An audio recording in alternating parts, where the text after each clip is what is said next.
युती झाली तर पारदर्शकतेच्या अजेंड्यावर होईल, अन्यथा होणार नाही, अशा शब्दात मुख्यमंत्र्यांनी भाजप कार्यकारिणीच्या बैठकीमध्ये शिवसेनेला इशारा दिला होता. ही पारदर्शकता म्हणजे नेमकं काय हे मुख्यमंत्र्यांनी स्पष्ट केलं आहे.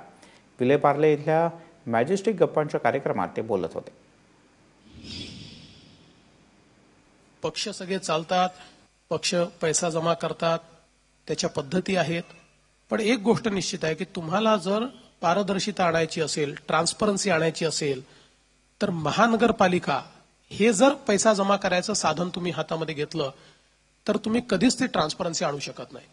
पण ज्यावेळी आपण ह्या सगळ्या संस्था ज्या आहेत या केवळ ज्याला मिल्किंग काऊ किंवा काय असं म्हणतो अशा प्रकारच्या व्यवस्थेतनं त्यांच्याकडे पाहतो आणि पक्ष समजा चालवण्याकरता या संस्थांचा उपयोग आपण सुरू केला, तर त्यानंतर ते जे अधिकारी आहेत किंवा ते जे कॉन्ट्रॅक्टर आहेत यांच्या पुढे उभं राहायचं मॉरल काय आपल्याला, कोणत्या ताकदीनं तुम्ही त्यांना म्हणाल की असं कसं तुम्ही केलंय.